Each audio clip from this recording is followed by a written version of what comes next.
अस्सलामुअलैकुम, welcome to student tube. आज के इस लेक्चर में हम स्टार्ट कर रहे हैं चैप्टर 5 की एक्सरसाइजेस। तो यहाँ पर है unit 5.1 exercise 1, tick the right answer. The text is about. अब ये बताना है कि जो ऊपर चैप्टर था, टेक्स्ट था, वो किसके मुतल्लिक था। तो the life cycle of a mosquito, different kinds of dangerous mosquitoes, disease caused by mosquitoes या use of pesticides for mosquito control. तो हमने चैप्टर पढ़ा था और हमें पता है कि चैप्टर जो था वो था डिजीज़ कॉज्ड बाय मॉस्कीटोज से रिलेटेड। ठीक है, अब है exercise 2, circle the disease mentioned in the text. अब उन डिजीज़ पे यानी कि उन बीमारियों पे सर्कल करना है। अब उन बीमारियों पे सर्कल करना है जो कि चैप्टर में मौजूद है। तो चैप्टर में कौन सी है? सेरेब्रल मलेरिया, और है मलेरिया, डेंगू था और चिकनगुनिया था।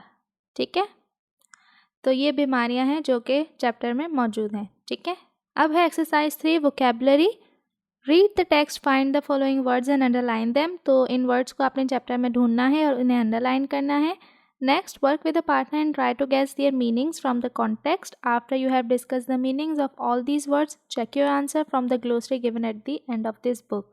तो फिर आपने इन वर्ड्स की अपने पार्टनर के साथ मीनिंग्स जो हैं वो गैस करनी है और फिर बाद में ग्लोसरी में चेक करना है।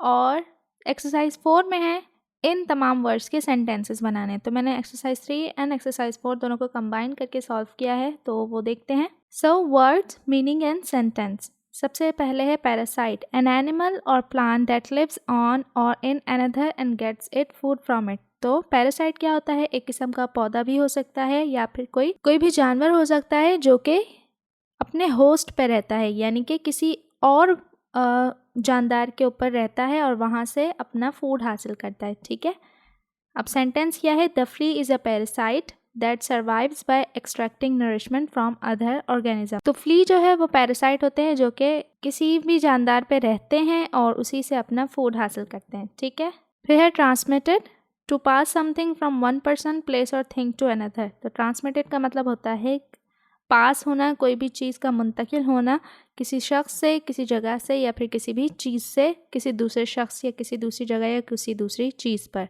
The sick girl transmitted the virus to her mother. तो एक बीमार लड़की ने क्या किया? वायरस जो है वो अपनी मामा में मुंतकिल कर दिया। Saliva, liquid produce in the mouth that helps one swallow and digest food. तो सलेवा क्या होता है? हमारे मुंह में जो लिक्विड प्रोड्यूस होता है जिसे हम थूक कहते हैं, उसे सलेवा कहते हैं इंग्लिश में। और ये जो है फूड को स्वलो करने में यानी कि निगलने में और उसे हज़म होने में मदद करता है। सेंटेंस है इसका, saliva is a produce by glands located under the tongue. तो यहाँ पर मैंने सेंटेंसेस बनाए हैं, आप चाहें तो दूसरे सेंटेंसेस भी बना सकते हैं। इसके बाद है clot, a lump form in the blood which stop or disturb the flow of blood. तो क्लॉट क्या होता है? क्लॉट जो होता है खून जम जाना या खून का जो फ्लो होता है, जो बह रहा होता है हमारे जिस्म के अंदर, वो रुक भी सकता है और डिस्टर्ब भी हो सकता है। So Ahmed needs an emergency surgery to remove a blood clot from his brain. ठीक है, ये इसका सेंटेंस था। फिर है चिल्स, फीलिंग ऑफ कोल्डनेस, यानी चिल्स मतलब ठंडक महसूस होना। It can be great fun to read stories that gives you chill, यानी कि ऐसी स्टोरीज़ पढ़ने में बहुत मज़ा आता है जिससे क्या होती है? चिल्स सी इंसान को फील होती है।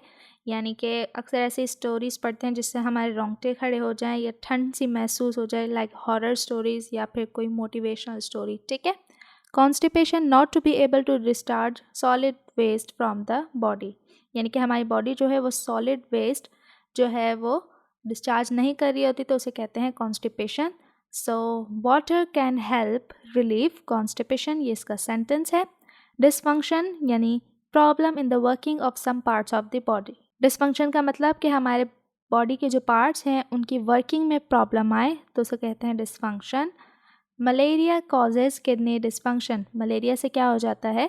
किडनी का जो काम है वो डिस्टर्ब हो जाता है, उसमें प्रॉब्लम एंड इश्यूज आ जाते हैं। ठीक है, फिर है disorientation, loss of sense and direction, यानी कि मतलब एक्टिव नहीं होना, गुम रहना। ठीक है, so Jamal was disoriented in class. तो यहाँ पे कह रहे हैं जमाल जो है वो क्लास में डिसओरिएंटेड था, यानी कि वो एक्टिव नहीं था।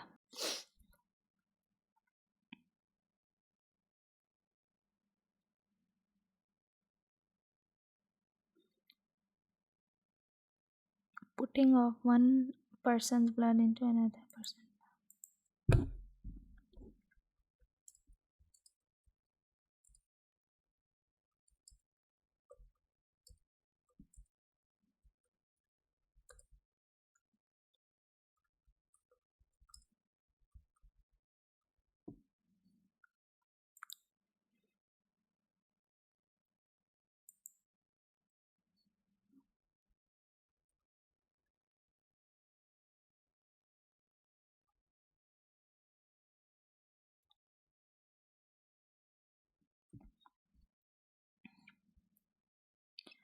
फिर है transfusion, putting of one's person's blood to another person's body, यानी कि किसी एक शख्स का खून किसी दूसरे शख्स की बॉडी में मुंतकिल करना, डालना। सारा suffered a kidney failure and needed a blood transfusion. तो सारा जो है उसकी किडनी जो है वो फेल हो चुकी है और उसे क्या चाहिए, किस चीज़ की ज़रूरत है, ब्लड ट्रांसफ्यूजन की। ठीक है। Antibodies, substance in the blood that fight against disease. तो एंटीबॉडीज़ जो है वो आपके खून में मौजूद होती हैं और जो आपको बीमारी से लड़ने में मदद करती हैं। So the antibodies protect us from various disease. यहाँ पे एस लगा देते हैं, डिजीज़। ठीक है। Immune can not be harm by a disease because the body has develop the ability to fight it. अब कहते हैं ना, ये इम्यून हो गया है शख्स, जिस तरह से कोरोना वायरस के बाद भी एक शख्स को अगर हो जाता है तो वो फिर इम्यून हो जाता है, इसी तरह चिकनगुनिया भी किसी एक शख्स को हो जाता है तो वो फिर इम्यून हो जाता है, यानी कि फिर उसे वो बीमारी नहीं हो सकती। So the immune system is our body's shield against infection. तो इम्यून सिस्टम जो होता है बेसिकली शील्ड होता है, हमारी बॉडी को प्रोटेक्ट करता है डिफरेंट किस्म की बीमारियों से, इन्फेक्शन से, वायरस से। ठीक है। रेस्पिरेटरी ब्रीदिंग रिलेटेड, यानी कि जो सांस लेने का अमल होता है इससे रिलेटेड जितनी भी चीज़ें होती हैं। So smoking can cause respiratory disease. तो स्मोकिंग जो है, तंबाकू नोशी जो है, रेस्पिरेटरी डिजीज़ आ जाती हैं, यानी कि सांस लेने का जो सिस्टम होता है उसमें बहुत सारी बीमारियां पैदा हो जाती हैं। स्टैग्नेंट यानी standing in one place, not flowing और मूविंग, यानी कि एक जगह खड़े रहना और ना बहना ना ही मूव करना। तो worms are bred in a stagnant pool, यानी कि जो पूल होता है जो कि एक जगह खड़ा रहता है, मूव नहीं कर रहा होता, हम यहाँ पे स्विमिंग पूल की बात कर लें या कोई भी पानी जो खड़ा रहता है, तो उसमें क्या हो जाते हैं, वॉर्म्स पैदा हो जाते हैं। ठीक है। Contagious, a disease date can spread by touch, ऐसी बीमारी जो कि छूने से फैलती है। So the flu is contagious, so don't let anyone else use your towel. तो जो फ्लू होता है, नज़ला ज़ुकाम क्या होता है, वो फैलता है छूने से, तो इसलिए आप अपना जो टॉवल है, अपना तौलिया किसी और को यूज़ करने ना दें। Nausea, a feeling of wanting to be sick, यानी कि आप बीमार सा जो फील करते हैं उसे कहते हैं nausea. Some people experience nausea when flying. तो कुछ लोग जो है वो फ्लाइंग करते वक्त, यानी कि एरोप्लेन में जब बैठते हैं तो उन्हें नोज़िया जैसा फ़ील होता है, यानी कि अजीब सा फ़ील होना, बीमार जैसा फ़ील होना। कुछ लोगों को बस में होता है, कार में होता है। ठीक है।